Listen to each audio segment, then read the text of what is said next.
وايد سلام صاحب يال دولة الصومالية sidoo kale maamulka Somaliland ayaa markaan waxa ka dhex bilaabmay dagaal kale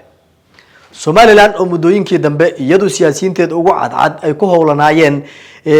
sidii guud ahaanba ay wax uga sheegi lahaayeen ammaanka dalka ayaa markaan dawladda federaalka Soomaaliya markeeda waxa ay si cad uga jawaabtay hadalkii dhawaan ka soo yeeray Faysal Cali Waraabe oo kamid ah siyaasiyiinta ugu cadcad deegaanada Somaliland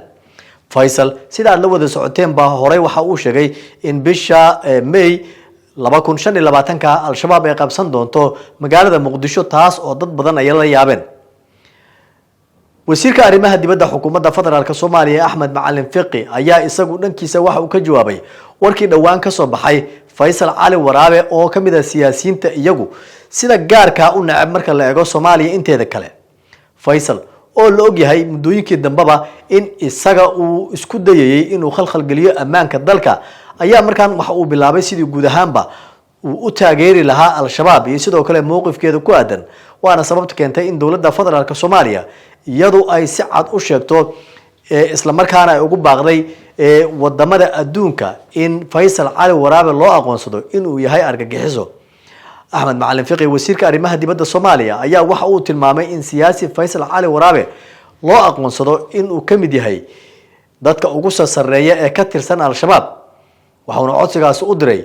wadamada iyagu taageera dawladda federaalka Soomaaliya ee ku garabsiya dagaalka al-shabaab iyo sidoo kale kaalmooyinka kale ee bini'aadanimo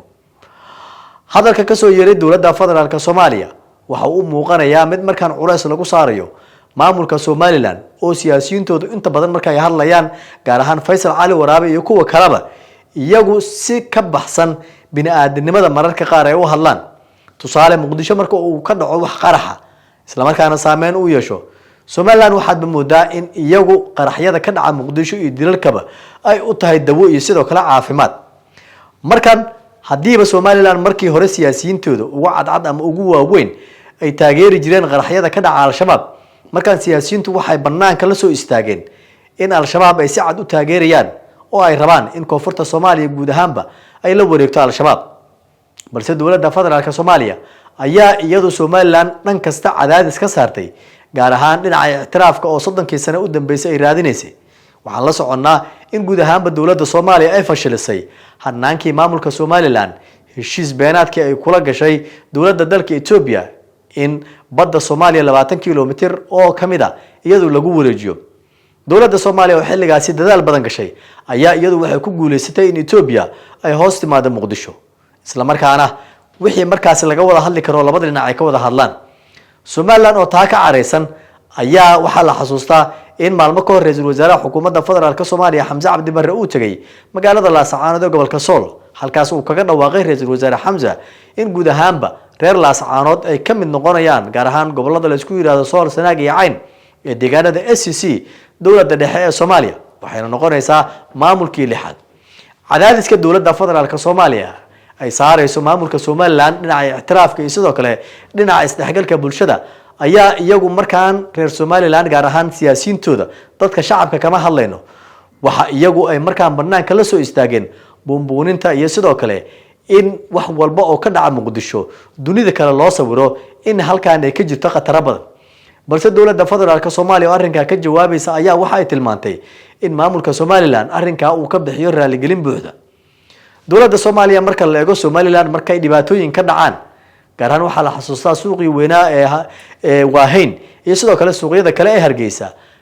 in dawladda Soomaaliya malaayiin dollar ganacsatada iyo sidoo kale guud ahaanba madaxda ugu sareysa dalka iyagu ay ku garab istaageen dadka Somaliland marka la eego bulshadeeda iyagu wax walba oo koonfurta Soomaaliya dadka degan iyagu ay ku garab siiyeen waa ay yaqaanaan oo mar walba waxa ay soo bandhigaan in aysan jirin cid u dhaanta Soomaaliya gaar ahaan Soomaalida degta koonfurta Soomaaliya maadaama dalka markii hore gumaysigu ku jiray uu ahaa laba dhinac oo koonfur iyo waqooyi